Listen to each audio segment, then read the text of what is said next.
नमस्कार, India news Madhya Pradesh Chhattisgarh देख रहे हैं आप। मैं हूं आपके साथ कंचन जसवानी। बड़ी बहस में आपका स्वागत है। छत्तीसगढ़ में केंद्रीय मंत्री और केंद्रीय नेताओं का लगातार फोकस है। बावजूद इसके प्रदेश संगठन वर्तमान भूपेश सरकार के खिलाफ कोई ऐसा ठोस रणनीति नहीं ले पा रही है जिससे लगे कि मौसम अब चुनावी होने वाला है। भाजपा के सामने सबसे बड़ी चुनौती जमीनी स्तर पर कार्यकर्ताओं में उत्साह पैदा करने का है, जिसे यदि अब नहीं किया गया तो आने वाले 2023 में भाजपा के लिए बेहद चुनौती रह सकती है। आपको यहां यह भी जानकारी दे दें कि अभी तक 12 केंद्रीय मंत्री छत्तीसगढ़ का दौरा कर चुके हैं। वजह भले ही केंद्रीय योजनाओं के प्रचार प्रसार की हो, लेकिन आला नेताओं की मौजूदगी में ही संगठन में उत्साह का संचार हो जाना था, जो हुआ नहीं। बात करें केंद्रीय नेताओं की तो जो वर्तमान में छत्तीसगढ़ प्रभारी हैं, वो भी लगातार छत्तीसगढ़ आकर आदिवासी इलाकों में फोकस कर रहे हैं। वर्ष 2018 में भाजपा ने जो अपना जनाधार खोया था, उसे पाने के लिए पार्टी अभी से ही जुट गई है। वहीं दूसरी तरफ भूपेश सरकार छत्तीसगढ़ी संस्थाएं लोगों को आगे बात करती हुई नजर आ रही है। कांग्रेस बीजेपी नेताओं में अब जुबानी जंग तेज हो चली है। दोनों ही पार्टियां एक दूसरे पर जनता को छलने का आरोप लगा रही हैं। मंत्री लगातार केंद्र से सौगातें ले लेकर छत्तीसगढ़ की जनता के लिए आ रही है, परंतु छत्तीसगढ़ की कांग्रेस सरकार के असहयोगात्मक रवैये के कारण केंद्र सरकार की योजनाएं जनता तक पहुंच नहीं पा रही है। कुलदीप पुरी जी आए, उन्होंने यहां देखा कि 16 लाख प्रधानमंत्री आवास छत्तीसगढ़ की सरकार ने वापस कर दिया। गजेंद्र सिंह शेखावत जी आए, जल संसाधन मंत्री, उन्होंने यहाँ के भ्रष्टाचार के कारण पूरे देश में आखिरी नंबर पर जल जीवन मिशन है ये बताया।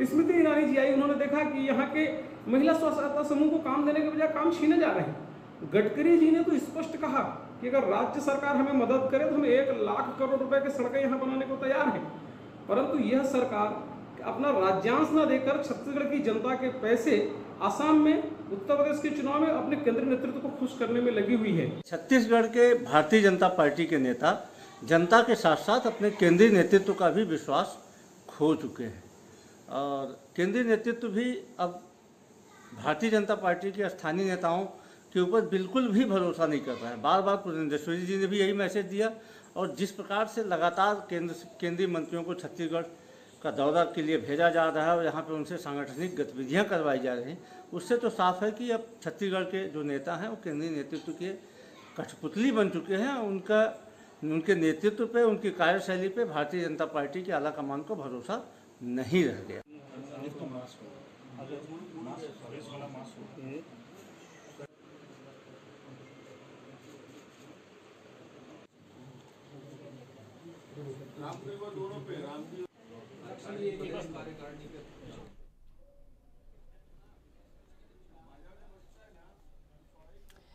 तो देखिए, यहाँ पर केंद्रीय नेताओं के भरोसे सवाल यहाँ पर यही खड़ा हो रहा है कि क्या केंद्रीय नेता उनके भरोसे छत्तीसगढ़ में भारतीय जनता पार्टी चुनाव प्रचार करेगी, क्योंकि इतने समय बीत जाने के बावजूद भी चुनाव करीब करीब है। 2023 पर सभी पार्टियों का फोकस हो रहा है, लेकिन भारतीय जनता पार्टी के पास अब तक कोई ऐसा चेहरा नहीं है जो सामने आया हो। तो क्या केंद्रीय नेता और हर तरफ सिर्फ नरेंद्र मोदी के चेहरे पर ही चुनाव लड़ने की कोशिश भारतीय जनता पार्टी के द्वारा की जाएगी? यही सबसे बड़ा सवाल यहां पर खड़ा हो रहा है। यह भी समझने की जरूरत है कि क्या मिशन 2023 में केंद्र नेतृत्व से बात बन पाएगी। पिछली बार जो जनादेश भारतीय जनता पार्टी ने खोया था, उसको दोबारा वापस पाने की कोशिश में जुटी हुई है भारतीय जनता पार्टी। अलग अलग तरह के कार्यक्रम कराए जा रहे हैं। कुछ दिन पहले आपने हाल ही में देखा था, बीजेपी अध्यक्ष जेपी नड्डा भी पहुंचे हुए थे और 8 साल जो मोदी सरकार के पूरे हुए हैं उसको लेकर अलग अलग तरह के कार्यक्रम किए जा रहे हैं। लेकिन एक तरफ सरकार के 8 साल तो दूसरी तरफ है कांग्रेस पार्टी का काम, युवाओं का काम, रोजगार को लेकर जो कांग्रेस पार्टी ने इस वक्त छत्तीसगढ़ में काम किया है वो। लेकिन सवाल देखिए, जब भी चुनाव विधानसभा होते हैं तो उसके मुद्दे अलग होते हैं और लोकसभा चुनाव के मुद्दे अलग होते हैं। विधानसभा चुनाव के मुद्दे असेंबली स्टेट पर निर्भर करते हैं, लेकिन जब लोकसभा चुनाव के इलेक्शन होते हैं तो उस पर केंद्र की तरफ देखा जाता है। और जिस तरह से काम हुआ है, और देखिए स्मृति ईरानी भी पहुंची थी, कैसे उनका भव्य स्वागत किया गया और एक के बाद एक केंद्रीय नेता, 12 केंद्रीय नेता यहां पर पहुंचे हैं जिन्होंने स्वागत किया है। लेकिन सवाल यहां पर यह खड़ा हो रहा है कि आखिर भाजपा के पास जमीनी नेता कौन है? कौन है इनका वो लोकल फेस जिसके दम पर ये छत्तीसगढ़ में चुनाव प्रसार करेंगे। क्या भाजपा अपना मुख्यमंत्री चेहरा पहले डिक्लेयर करेगी? ये देखिए, जब स्मृति ईरानी यहाँ पर पहुंची थी और नवे रायपुर में इन्होंने बच्चों को पढ़ाया था, ये उसकी तस्वीर आप इस वक्त देख पा रहे हैं। और देखिए, आज इसी मुद्दे पर चर्चा करेंगे। तमाम मेहमान भी हमारे साथ जुड़े हुए हैं। अजय गंगवानी है कांग्रेस के प्रवक्ता, वो हमारे साथ जुड़े हुए हैं। के.एस. चौहान भारतीय जनता पार्टी से और के शर्मा वरिष्ठ पत्रकार है, वो हमारे साथ जुड़े हुए हैं। आप तीनों का बहुत बहुत स्वागत है। सर, शुरुआत के.एस. चौहान आपसे करना चाहूंगी। 12 केंद्रीय मंत्री हैं सर जो अब तक आ चुके हैं। आपसे जब भी सवाल किया जाए छत्तीसगढ़ की राजनीति को देखते हुए कि आपके पास ऐसा कौन सा चेहरा है जमीनी स्तर पर जिसको आप सामने लाएंगे और जिसके दम पर आप चुनाव मैदान में उतरेंगे, तो आप उसका जवाब नहीं दे पाते हैं। नहीं, ऐसा नहीं है। मेन बात यह है कंचन जी कि भारतीय जनता पार्टी चेहरे को तवज्जो नहीं देती, व्यक्ति को तवज्जो नहीं देती, वो विचारधारा को तवज्जो देती। वो एक परिवार को तवज्जो नहीं देती, वो अपने प्रदेश को तवज्जो देती है, देश को तवज्जो देती है। और जहां तक कि कांग्रेस पार्टी है, अभी हमने राज्यसभा ये जो चुनाव चल रहे हैं उसमें देख भी लिया है कि 57 सीटों में से 10 सीटें में कांग्रेस पार्टी को अपना करा था उसने, और लेकिन 10 के 10 पार्टी अधिकतर जो सीटें थी वो प्रदेश के बाहर से थी। और भारतीय जनता पार्टी का सिर्फ एक, जो कि केंद्रीय मंत्री हैं निर्मला सीतारमण जी, उनके प्रदेश में कोई संभावना नहीं थी, उन्हीं को कर्नाटक से दिया गया है। बाकी सभी जगह उन्होंने अपने प्रदेश के लोगों को ही ऊपर उठाया है, जमीन से लोगों जो जुड़े हुए थे उनको ही ऊपर उठाया हुआ है। अगर ऐसा नहीं होता और भारतीय जनता पार्टी नहीं जमीन से उठाया है, तो कौन सा ऐसा है जमीन के स्तर पे आपका नेता सर जिसके चेहरे पर आप आगे चुनाव लड़ेंगे? आप नाम तो बताइए कि केंद्र के चेहरे पर आप चुनाव लड़ेंगे। स्मृति ईरानी, जेपी नड्डा, हर कोई वहां पर पहुंच रहा है। जी अब सेंटर का इलेक्शन तो नहीं है सर, स्टेट का इलेक्शन है। क्या है आपकी रणनीति 2023 को लेकर? जी मुझे मैं आपका बिंदुवार आपका आंसर दूंगा। मेन बात ये है जो आपने बोला कि 12 केंद्रीय मंत्री आ चुके हैं, तो 12 केंद्रीय मंत्री अपने राज्य के लिए चुनाव प्रचार प्रसार में नहीं आए। जब चुनाव प्रचार प्रसार होगा तब आएंगे, सभी आएंगे। लेकिन अभी जो केंद्रीय मंत्री आए थे वो इसलिए आए थे क्योंकि उन्होंने अपने राज्य के लिए काम करना था, अपने देश के लिए काम करना था। जो उनको प्रभार दिया गया है, जो उनको काम दिया गया है, वो उनका इम्प्लीमेंटेशन हो रहा है कि नहीं हो रहा है। ठीक है, अजय गंगवानी जी, आपकी क्या राय है? क्योंकि देखिए, जिस तरह से छत्तीसगढ़ में काम हुआ है, रोजगार का जिक्र किया जाए या आदिवासियों का जिक्र किया जाए, जिनके लिए सरकार ने काम किया है, हालांकि भारतीय जनता पार्टी का अपना अलग इस पर प्रतिक्रिया सामने आएगी, लेकिन जो काम किया है उसका हमेशा जिक्र करना चाहिए। आप कहां देख रहे हैं? क्या आप अपने सामने विपक्ष को मजबूत होता देख पा रहे हैं, या आप ये देख रहे हैं कि विपक्ष तो पूरा निर्भर है केंद्र पर, जितने भी केंद्रीय मंत्री आएंगे उससे ही आने वाले समय में चुनाव प्रसार होगा, इनके पास कोई जमीनी स्तर का नेता नहीं है? निवेदन है, थोड़ा सा समय देंगे आपसे निवेदन है ना। देखिए, कहीं ना कहीं आपने स्पष्ट जनता पार्टी के प्रवक्ता यहाँ बैठे हैं, उनसे स्पष्ट पूछा कि आप 2023 के विधानसभा चुनाव में आपका चेहरा क्या होगा। वो बातों को गोल गोल घुमाते रहे, आखिरी तक उस बात का जवाब नहीं दे पाए। क्योंकि ये स्पष्ट है कि जिस प्रकार से 15 साल तक भारतीय जनता पार्टी ने यहाँ पर लगातार कमीशन खोली और भ्रष्टाचारी की, इनके सारे चेहरे दागी हो चुके हैं। इनकी प्रभारी डी पुरंदेश्वरी जी की बात करूं, नितिन नवीन जी, वो किसी भी चेहरे को सामने नहीं लाना चाहते। चाहे पूर्व मुख्यमंत्री रमन सिंह जी की बात करूं, इनके नेता प्रतिपक्ष धर्मलाल कौशिक जी की बात करूं, या इनके आदिवासी प्रदेश विष्णुदेव साय, बिजमल अग्रवाल, अजय चंद्राकर, ऐसा कोई नेता इनके पास नहीं है जिसको माननीय भूपेश बघेल जी के सामने, आज उनकी बढ़ती लोकप्रियता के सामने, आज जो ग्राम स्वराज के स्वप्न को लेकर हमने साढ़े 3 साल में शानदार काम किया है, खड़े करने की स्थिति में नहीं है। और ये बात इनकी प्रभारी डी पुरंदेश्वरी जी स्वीकार कर चुकी है कि माननीय भूपेश बघेल जी एक स्वयं किसान है, जो इनके लिए सबसे बड़ी चुनौती है। और देखिए, कहीं ना कहीं यही मुख्यमंत्री रमन सिंह जी आज 2018 के चुनाव में, मैं निवेदन है मेरा, कंप्लीट कर लें दीजिए कंचन जी मेरी बात को, ये सारे बैनर पोस्टर का प्रमुख चेहरा हुआ करते थे, आज वो सिर्फ एक छोटा चेहरा बताने का प्रयास करते हैं। ये दिखता है कि उनको किसी भी प्रमुख दौरे में, चाहे बस्तर के या अन्य दौरे में शामिल नहीं किया जाता। अब मैं थोड़ा सा बात केंद्रीय मंत्री कर लूं, 12 केंद्रीय मंत्री का दौरा हो चुका है कंचन जी, और किसी आप प्रदेश के लिए है कि प्रदेश आपके लिए है? ये बताइए, आपके पास काका की कोई काट नहीं है क्या? कुछ वहां के फैसले जी बिल्कुल है। कौन है? तो आप नाम बताइए ना, कौन है सर? मैं बता रहा हूँ कंचन जी। क्या होता है कि कोई व्यक्ति की काट नहीं होता, विचारधारा की काट होती है। अरे विचारधारा के ही उस पर बता दीजिए, काम जो आपकी होता पार्टी है, से आपको वो लगता होता है है। कि आप इतनी बड़ी इसीलिए- जिम्मेदारी किसी को सौंप सकते हैं और किसी के अच्छा, दम एक पर बात बताइए। चुनाव मैदान में उतर सकते हैं, तो आप उसके नाम का ऐलान कर दीजिए। मैं बता रहा हूँ कंचन जी, ये बिना दूल्हे की अभी जो बारात 5 होती है, राज्यों के भारतीय चुनाव जनता पार्टी हुए, छत्तीसगढ़ में अब 5 राज्यों के चुनाव हुए, उसमें से चार में बीजेपी आई। क्या चारों में वो चेहरा था? नहीं। क्यों? उत्तर प्रदेश क्योंकि में सोच चेहरा के था। कारण कैसी आई। बातें कर रहे हैं आप? विचारधारा कैसी लगा। कैसी आप फैक्ट्स पे बात कीजिए सर। योगी आदित्यनाथ जी- योगी आदित्यनाथ का चेहरा था, पुष्कर सिंह धामी का चेहरा था उत्तराखंड में। कैसे आप कह रहे हैं चेहरा नहीं था? बिल्कुल चेहरा था। चेहरे के नाम पर आप लोगों ने चुनाव जीता है। कंचन जी, मैं जहां पर विपक्ष की बात कर रहा हूं, जहां पर सत्ता है वहां पर तो रहेगा चेहरा, हमारा भी लगातार चेहरा था।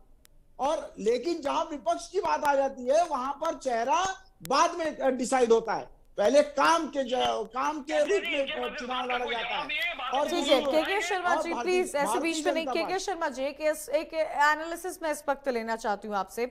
आज की तारीख में जो छत्तीसगढ़ के हालात बने हुए हैं, जहां एक तरफ कांग्रेस इस बात का दावा लगातार ठोकती है कि हमारे पास जमीनी स्तर पर नेता हैं, हमारे कार्यकर्ता खूब सारा काम करते हैं, हमने युवाओं के लिए तमाम चीजें की हैं, हमने आदिवासियों के लिए बेहतरीन चीजें की हैं। वहीं दूसरी तरफ बीजेपी है। भले ही छत्तीसगढ़ में भारतीय जनता पार्टी का होल्ड ना हो, लेकिन केंद्र स्तर पर और जहां जहां डबल इंजन की सरकार है वहां वहां पर भारतीय जनता पार्टी का बहुत अच्छा होल्ड है। इसको हम दरकिनार नहीं कर सकते इस फैक्ट को। देखिए कंचन जी, मेन है कि होल्ड की बात नहीं है, होल्ड भाजपा का भी है, कांग्रेस का भी है। लेकिन भूपेश सरकार ने जो काम किया है और जो रिजल्ट 71 विधायक उनके पास है और जो नगरीय निकाय पंचायत चुनाव पर जो परिणाम आया है उसके अनुसार के उनकी स्थिति एक मजबूत स्थिति में है, ये कहा जा सकता है। लेकिन भाजपा को एकदम कमजोर आंकना कांग्रेस के लिए दिक्कत हो सकती है, क्योंकि इनके पास केंद्र के द्वारा जो काम किए गए हैं, जल जीवन मिशन का हो, स्मार्ट सिटी का हो और विभिन्न जनधन योजना का है, इस प्रकार से विभिन्न योजनाओं का लाभ यहाँ कितना मिला है वो भी है। इसी को लेते हुए भाजपा आरोप लगा रही है केंद्रीय योजनाओं का क्रियान्वयन नहीं हो पा रहा है, जैसे प्रधानमंत्री आवास की बात हो रही है। लेकिन यहाँ पे जब कांग्रेस की बात आती है तो कांग्रेस की ओर से स्थानीय मुद्दों को लेकर अब तक काम किया जाता रहा है, चाहे आदिवासियों को वनोपज का मूल्य हो, किसान राजीव गांधी किसान न्याय योजना की बात करें, राजीव गांधी किसान मजदूर योजना की बात करें, तो इस प्रकार से जो भी योजनाएं नरवा गरुआ गरवा बारी के माध्यम से ग्रामीण विकास और उनके आत्मनिर्भर बनाने के लिए जो रोजगार के अवसर उपलब्ध कराए गए, इसकी स्थिति है जिसके कारण छत्तीसगढ़ में रोजगार के दर जो है वो 1% से कम है, 0.07% के लगभग है, जो कि एक बेहतर स्थिति कहा जाता है। केंद्र है कि भाजपा की स्थिति कहेंगे तो भाजपा में नेताओं की कमी नहीं, 15 साल तक यहाँ पे सरकार में रहे हैं और जो मंत्री लगातार रहे नेता हैं उनको टिकट मिलेगी नहीं मिलेगी, संगठन में उपयोग होगा, ये एक समय की बात है कि क्या नीति तय होती है भाजपा की, उनको देना है कि नहीं देना है। क्योंकि लोकसभा में परिवर्तन का रिजल्ट एक अच्छा रहा है तो नई पीढ़ी को भाजपा के जो है उनको एक अपेक्षा है कि हमको यहाँ पे अच्छा मतलब हमको अवसर मिलेगा, सेकेंड पीढ़ी को, ये एक बात है। लेकिन दूसरी ओर केंद्र सरकार की ओर से देखें तो केंद्र से लगातार मंत्रियों का दौरा यहाँ पे हो रहा है, चाहे आकांक्षी जिलों को लेकर के हो, चाहे मोदी सरकार के 8 साल के कार्यों को विकास वहां जो बूथ स्तर पर ले जाने की बात हो, बूथ स्तर पर कमेटी बनाने की बात हो, युवा मोर्चा और महिला मोर्चा सबके कार्यक्रम करके ये जनता तक जाने की बात करी। भाजपा भी अपने कार्यकर्ताओं को सक्रिय करने में और उनको ऊर्जावान बनाने में ज्यादा ध्यान दे रही है, अभी जनता के बीच जाने के बजाय। मुद्दों की कमी नहीं है, ऊर्जावान बना रहे हैं, लेकिन के.एस. चौहान जी एक बात समझाइए, भेंट मुलाकात यहाँ पर भूपेश सिंह बघेल कर रहे हैं, 90 विधानसभा सीटों पर जा जाके सबसे बातचीत कर रहे हैं, मुलाकात कर रहे हैं, मुद्दे जानने की कोशिश कर रहे हैं, लोगों को समझने की कोशिश कर रहे हैं। आपकी पार्टी क्या कर रही है सर? कहाँ है रमन सिंह, कहाँ है, क्यों नहीं नजर आ रहे हैं, क्यों विपक्षी भूमिका नहीं निभा रहे हैं? जो मुद्दे हैं उनको उठाइए ना, पुरजोर तरीके से उठाइए। और विपक्ष का काम क्या होता है सर? सिर्फ एक नेता नहीं, हर नेता हमारा जनता के लिए लगा हुआ है और यहाँ पर तो वन मैन शो है, यहाँ पर तो कोई किसी को काम करने नहीं देता। अगर कोई काम करने जाता है तो उससे हेलीकॉप्टर छीन लिया जाता है। और यहाँ पर मैं ये बता दूं आपको कि 90 विधानसभा में नहीं जा रहे हैं माननीय मुख्यमंत्री जी, वो वहां जा रहे हैं जो सर्वे टीम में उनकी पार्टी हार रही है सर। और कहाँ जाके वो घोषणाएं कर रहे हैं। आप ये बताइए ना, रमन सिंह कहाँ पर हैं सर? कहाँ जा रहे हैं रमन सिंह? क्यों नहीं नजर आ रहे हैं? कहीं तो नजर आए। हर जगह देखिए भारतीय जनता पार्टी एक कैडर बेस्ड पार्टी है और उसके हिसाब से संगठनात्मक वो काम करती है। जिसको जो दायित्व दिया जाता है, जिसको जो प्रभार दिया जाता है, वहां वहां वो काम करते हैं। मेरी बात तो पूरी रमन होने सिंह को दीजिए। क्या अजय जिम्मेदारी अंबानी जी को सौंपी गई है, बोलिए, चुप बताइए रहे। क्या काम कर रहे हैं, क्या जिम्मेदारी सौंपी गई है उनको? बिल्कुल प्रभार दिया जा रहा है और बहुत सारी चीजें दी जा रही है, सभी को दिया जा रहा है। सिर्फ क्या? एक ही नेता नहीं है, एक ही नेता नहीं है, वही तो मैं बोल रहा हूँ, एक ही नेता नहीं है। हर नेता को अपना अपना प्रभार दिया जा रहा है, अपना अपना काम दिया जा रहा है। और भारतीय जनता पार्टी जनता से जुड़ती है, आशा से जुड़ती है, विश्वास से जुड़ती पता है। नहीं नजर नहीं आ रही है, भारतीय क्योंकि जनता इसीलिए सवाल पार्टी पूछा था। प्रदेश अजय जी के एक बात लिए है, बताइए, प्रदेश। ठीक है अजय जी, आप देखिए विपक्ष को कितना मजबूत समझ रहे हैं आप इस वक्त आज की स्थिति में? और हल्के में इसलिए मैं आपसे कहूंगी नहीं लेना चाहिए क्योंकि 12 केंद्रीय मंत्री आ चुके हैं, दौरा कर चुके हैं, और जब भी चुनाव होता है तो एक तरफ मोदी रहते हैं और दूसरी तरफ बाकी सारे रह जाते हैं। देखिए कंचन जी, मुझे थोड़ा निवेदन है, समय दीजिएगा। देखिए कहीं ना कहीं के शर्मा जी वरिष्ठ पत्रकार हैं, उन्होंने भी स्पष्ट रूप से इस बात को स्वीकारा कि माननीय भूपेश बघेल जी के नेतृत्व में लगातार किसान, गरीब, आदिवासी, मजदूर, युवा, महिला, महात्मा गांधी के स्वप्न ग्राम स्वराज को लेकर काम किया है।